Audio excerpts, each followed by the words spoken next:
Hey everyone, welcome to the ATDev podcast. So happy to be joined today by a longtime friend, mentor, and collaborator, Durell Coleman of DC Designs. Hey Durell, how's it going today? Going great and super excited to be here with you as well, Owen. Yeah, and thank you for being here. Yeah, really excited for our conversation. So yeah, for our listeners, could you give a little bit of background on yourself and your work with DC Designs? I'm sorry. One thing I'm noticing is that there's no sound bars at the bottom for me. Should there be? Oh, I can see them on my side. Yeah, I think it's recording. Okay, great. So can I just keep going from here or do you want to Yep, restart? yep, no, go ahead. Background on DC Design. Yeah. Okay. Sure, Owen. Yeah, happy to do that. DC Design is a social impact strategy and design consulting firm. Our work is really focused on eliminating generational poverty in the United States. We use what we call human centered design or design thinking to really address some of our biggest social problems, things like homelessness, poverty, mass incarceration, issues around lack of access to education, and we work in disrupting what we call the five systems of Black inequality. So a lot of that work is in housing, education, wealth creation, healthcare, and criminal justice. We believe in an America where all communities are fortified, self-determinant, and prosperous, and we are working to create a reality where anyone, no matter who you are, has a chance to access that future. Wow. That's amazing. And such a powerful mission. And yeah, I really love how you have taken a design thinking approach to tackling some really huge problems. Yeah, it's been exciting to be able to apply this method to things that really feel like they matter and they matter to other people. Yeah, yeah, and yeah, I would say probably almost everyone in my network, I would say that you are one of the experts on human-centered design and really what that looks like. Would you be able to explain explain human-centered design and how does your mindset, how do you work with that? Absolutely. So human centered design starts with this premise that you can't design for people you don't talk to. And I think this really aligns with a lot of my knowledge from different social justice spaces and movement spaces, including disability rights, which is nothing about us without us, right? So human centered design starts at that foundation and says, if you want to create something great for a population, for a group of people, you really need to talk to those people. And this could be for a group of people, it could be for an individual, but the very first phase of design thinking is empathy. We need to make sure we understand more about the challenge that people are living with, about the reality of what their lives look like, about their goals, their dreams, their hopes, their aspirations, and really sit with that. Empathy is this interesting process of trying to find within ourselves resonance and an element of sameness. But when I teach this method, I also teach that we all have elements of sameness and we all have elements of difference. For example, I could design something for my sister. My sister grew up in the same house as me, has the same upbringing as me, has the same parents as me, and yet is a different person. And so, even though we Right. have very similar experiences and I can empathize with her, I also need to still understand her, right? And empathy is our first phase. Our second phase is really about defining problems. So, once we've come to understand a challenge, we want to define what the challenge is that we're really going to solve. We like to say that if you define the wrong problem, you solve the wrong problem. And a Right. lot of us have experience, right, interacting with solutions that had good intentions but just didn't hit the mark because they seemed to solve the problem the wrong way or they solved the wrong problem itself.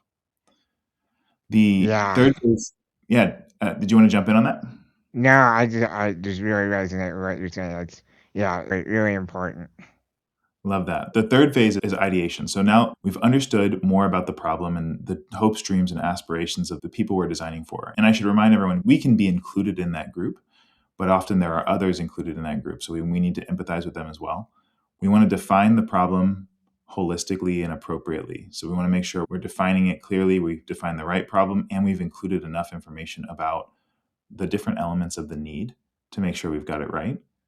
Ideation is the third phase, and that's where we come up with ideas for how to solve that problem. A lot of times people try to combine ideation with the very first phase. So you'll walk up to someone on the street and they'll say, "Oh, I'm having this challenge right now." And the person responding might say, well, "Here's what you should do." And what they're doing in that situation is they're jumping right to the solutions. They're not asking more questions. They're not empathizing. They're not understanding. They're not defining the Right. right part of the problem. They're not hearing what you've already tried before. So we put ideation as the third phase. This is where you come up with those ideas once you have information and clarity about what you're trying to solve. We come up with as many ideas as possible in this phase, and we try to get wild with them. So I often say, if you don't have lasers and teleportation somewhere in your ideas, you haven't gone far enough. And that makes a lot of sense, right? We live in this world now where AI technology is coming on board. We have robots that are about to be infused with AI. We have all sorts of technology that 200 years ago would have been unthinkable almost, right? And it's only by dreaming big that we got to ideas like that. Yeah. The Yeah. That's great. the final two phases are prototype and test. So in the fourth phase, prototype is about building something real. So we've gone from understanding the problem, defining specifically what we want to focus on, coming up with ideas. Now we want to build something that people can interact with and that we can test. And so we do that.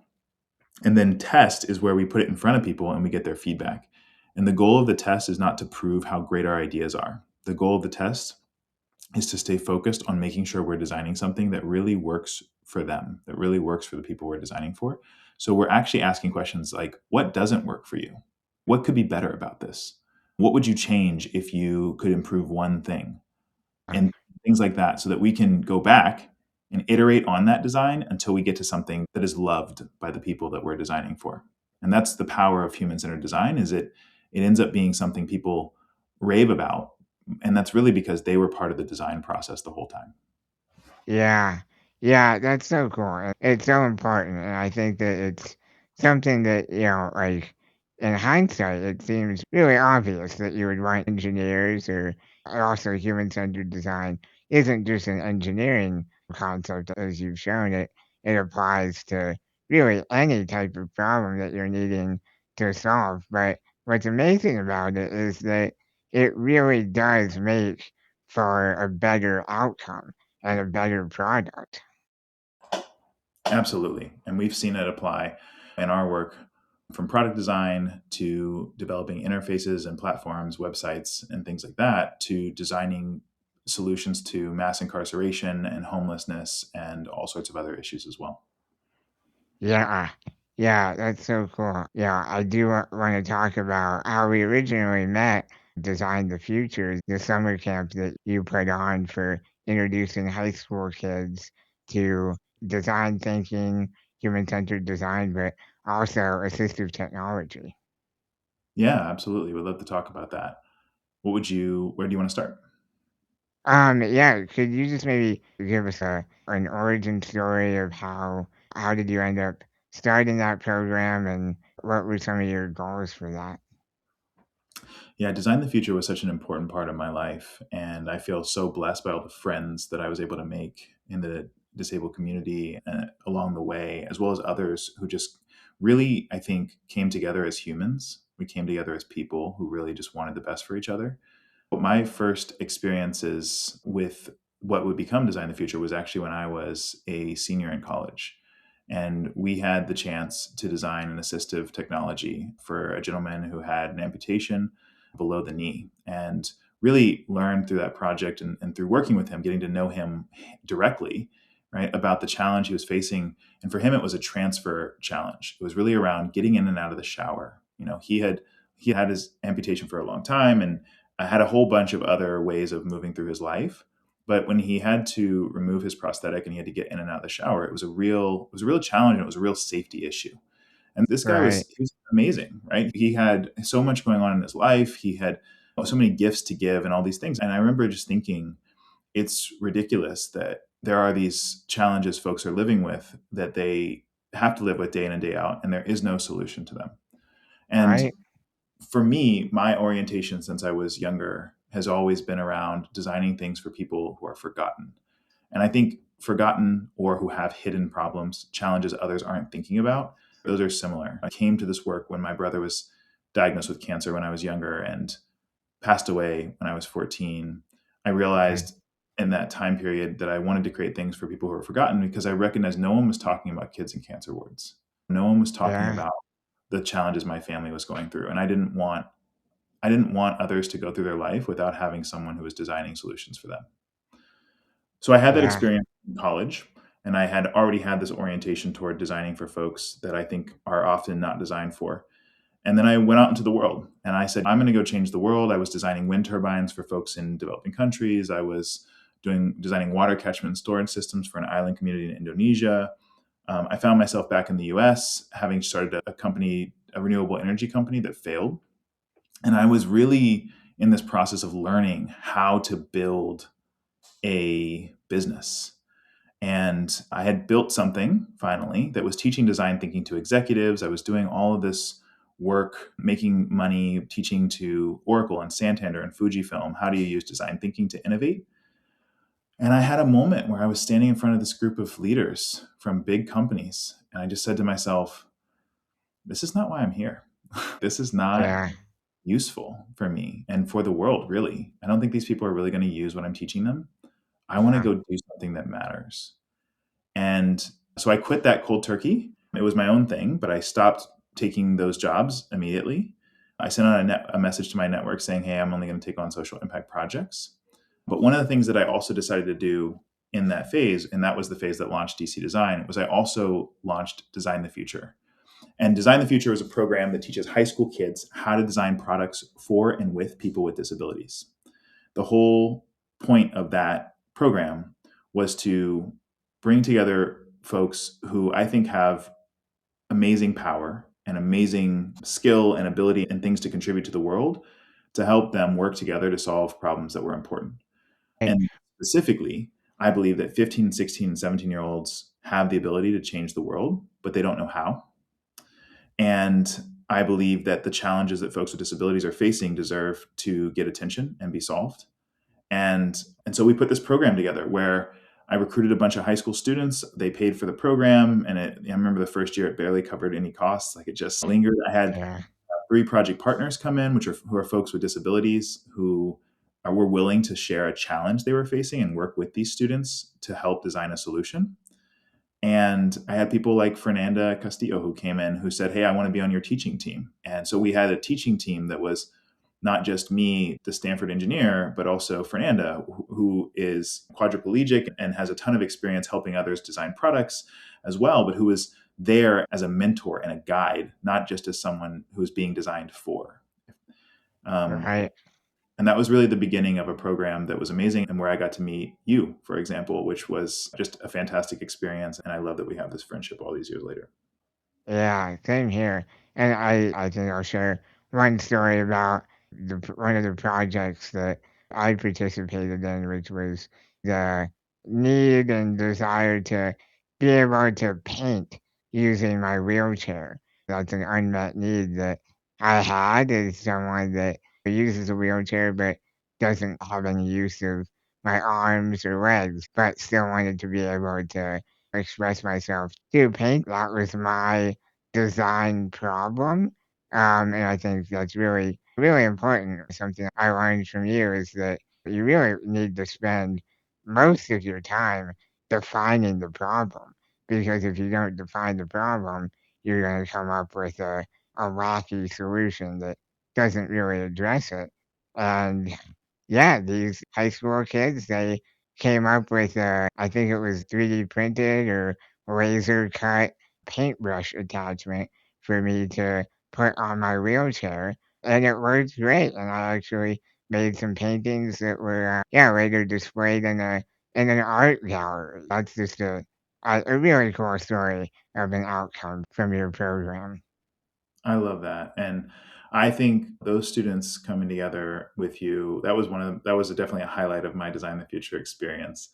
For anyone who's interested, we made a mini documentary about Design the Future, and Owen is prominently featured as well as the design that the students made for him. He ends up creating this awesome piece of art live on camera as well. And I think what was really impactful was how validating that program was. I think it was validating for the students. We had kids come in and they designed things that solved problems that people had lived with for 16 years.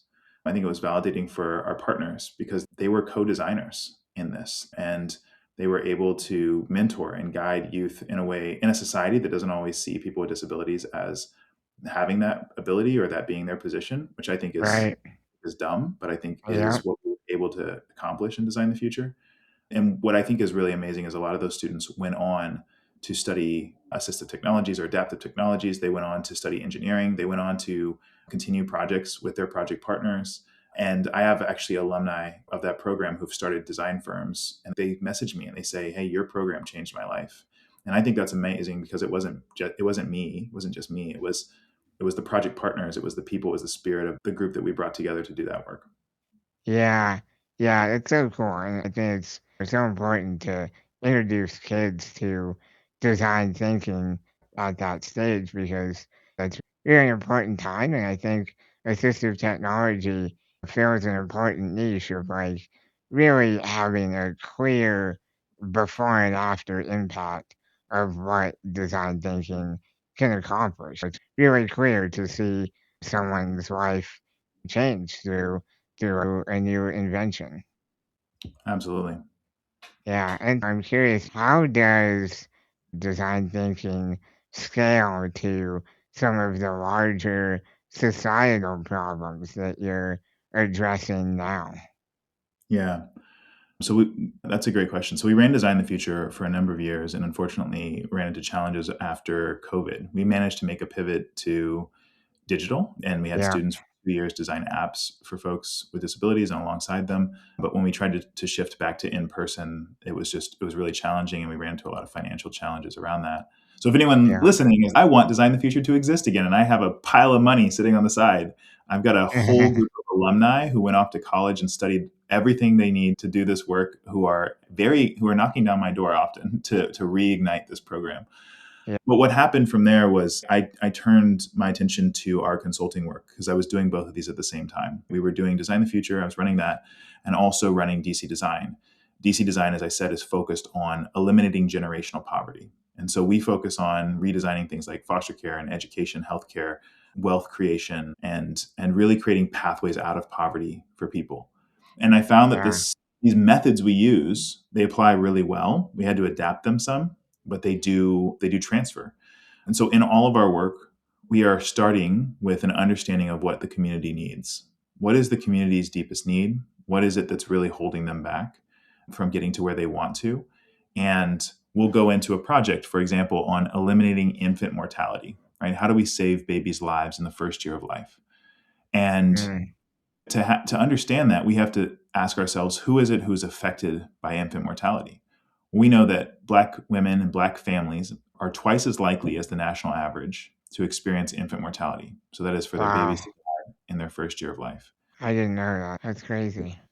Yeah, and it's been a question mark for a lot of people for a long time. Why is this happening? Why does it happen to this community? And so we went in to answer that question. And we went to a bunch of spaces. We went to the library. We had conversations in project housing. We had conversations in other public spaces. We met people where they were in Cincinnati to really understand what is driving this reality for families, for women across socioeconomic levels around this.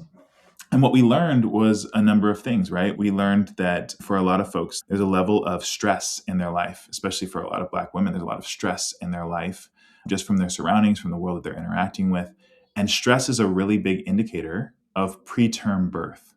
So babies are Yeah, born early when the mother is very stressed throughout that pregnancy.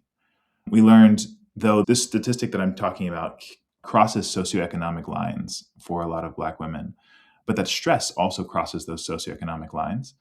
We also learned, though, that there are other exacerbating factors for a lot of lower income women. And so it might be things like instability, right, in your life, like losing access to housing, losing access to food. Those are things that yeah. stress the body in a way, and that lack of access to basic needs also leads to preterm birth. And through this work of having these conversations, we talked to women about what they were doing before they became pregnant, about what they did in the first trimester, second trimester, third trimester. We tracked all these stories of people's lives to understand who they really are and what's going on and the challenges they're facing and the decisions they're having to make. And from that, we were able to pull out a set of key needs, right? Things like reducing maternal stress, increasing access to basic needs, improving the doctor-patient relationship, the trust factor that exists there, increasing community, right, for folks who are often trying to go it alone in this process. We realized that if we could address those issues, we could help reduce infant mortality. And so we ended up using this to develop the strategic plan for an organization in Cincinnati. They're amazing. They're called Cradle Cincinnati. They were the ones who hired us to do that work. And they are now using those methodologies to continue to drive down the infant mortality rate. They had already reduced the rate by 42% when we met them. But what was really validating was the methods we used showed why they had been so successful. And it also showed areas where they could continue to improve on what they were doing to create even greater impact. Right. Wow, that's amazing. And that is, yeah, such an important problem to be solving. That's incredible. Yeah, thank Wow. you. And so that's just one example of a whole bunch of examples. But I think it illustrates how this process can be used for all sorts of social challenges and expanded to a larger group of people as well. Yeah, yeah, wonderful. Well, unfortunately, that is all the time we have today. But Durell, thank you so much for coming on and sharing some knowledge and wisdom. As always, I feel like I learn something new every time I talk to you. I love that, Owen, and I cherish our friendship, man. I love that we got to become friends all those years ago, and that here we are still doing it. I love to see the work you're doing, making an impact, changing the world, and I feel the same way. So thanks so much for always being such a good friend. Yeah, same to you. And yeah, if people are interested in learning more about DC designs or want to connect, what's a good way to find you and to reach out? Yeah, if you want to learn more about DC Design, go to dcdesignltd.com.